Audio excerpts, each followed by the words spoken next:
let's dig in on the Astros.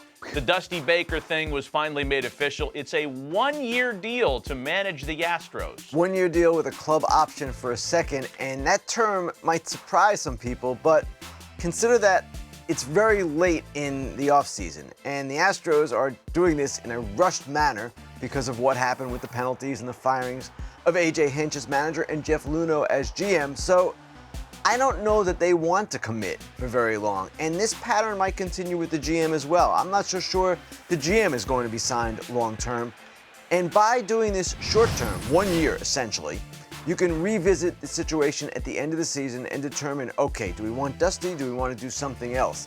You look at Dusty's resume there, 4 teams to the postseason, 4 teams period in 22 seasons, and led all 4 to the postseason, 9 postseason appearances overall. He does have a sub-500 record in the postseason, and he has not won a World Series. That is his burning mission.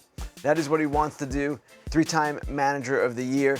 And as we've discussed the last couple of days, guys, in many ways, he is the perfect choice for the Astros. He will be the calm inside the storm, the guy who can answer the questions, deflect all of the attention onto himself, and kind of just set a soothing, stable tone. The Astros need that. There's no question about it. And yet at the same time, as we've also discussed, he is an odd choice for an analytics-driven franchise, perhaps the most analytics-driven franchise. He is a guy that is open to new ideas, of course, but he is not as fluent in the new language of baseball as many others are. And for that reason, for the Astros, it's going to be an interesting transition to see how he does. Now, one other development here is worth noting with regard to that transition, and it's the retention of Joe Espada as bench coach. Joe Espada is one of these guys who is fluent in the analytics. He did it last year with A.J. Hinch, before that with Joe Girardi, and he's someone who, of course, is interviewed for managerial openings this offseason, was a finalist with both the Giants and the Cubs. So there was some thought he might get let go because he was part of that 18 staff that was cited by Commissioner Rob Manfred in his statement announcing the Astros' discipline, but they're going to stick with Espada, and who knows, he could be a candidate to take over for Baker next year if they do not retain Baker, but they're not looking that far ahead. They just want to survive and thrive in 2020, so they're going to have Baker, they're going to have Joe Espada, and my understanding is that Baker is going to get to hire one coach, just one, and a manager always needs that because you have to have your confidant on the staff. And Chris Spire, who has been with him in Chicago, in Cincinnati, and Washington, is the likely guy to join Baker in Houston. You know what? I hope this is groundbreaking in the sense that we've taken experience, baseball masters, and thrown them out and said, oh, we got analytics.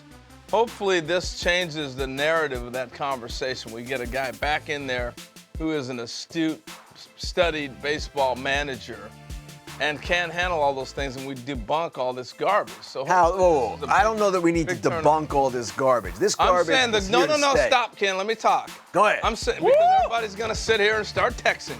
I'm saying the garbage in that these guys can't handle the analytics. That's the garbage I mean. Not the garbage being analytics. I'm saying not that they can't handle it. I don't know that that's fair. That's the narrative that's out there, though. I understand that. That's not fair. And they are Dusty Baker, Buck Showalter, John Gibbons, all of these old school guys that we discussed. They are open to it. But this has been a change in the game in the last 5 years especially. And it's a wave of information. It's a rush of different things, different ways that they go about it. There is no doubt that they can handle it, but are they as adept at it and as fluent at it as others?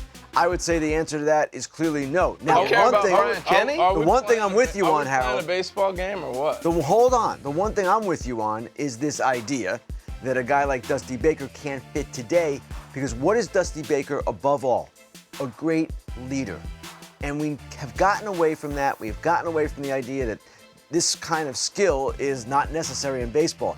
He handles people like no one else. He leads like no one else, and that is a skill unto itself. And listen, no person in any industry, no writer, for example. There are writers who are great writers, great reporters. Very few combine it all. It's the same with managers. It's the same with others in other fields. And to think that that's not a strength, the leadership aspect, thank you, Harold, on that one. That's not me. That was the same. I know. But You'll know. Seriously, to think leadership is not a strength, that is what has gotten lost, and that is what I think bothers both of us. Yeah, we got wound up in a hurry on that Well, topic. it cut me off because I know how people are, that they'll take it like, oh, analytics isn't any good. I think everybody understands there's value to it. But my point is, and the frustration for me and guys that were taught in my generation and played in my generation, is that you don't know numbers, and so you can't do this thing. It's just frustrating. It's ageism. No, I get it. Like, there's this misperception out there that a guy like Dusty, who played in the 60s, 70s, and 80s, and managed in the 80s, 90s, and aughts, isn't somehow adept enough to handle the new influx of information. And I agree with both of your points. It is here to stay, and Dusty is a guy, like many of his contemporaries, that can handle the information, that are learning on the fly. Admittedly, for a guy like that, he's admitted to is like, hey, I'm learning it, and I like it. It's not supposed to like everything, by the way, because the eyeball test still works for a guy like that.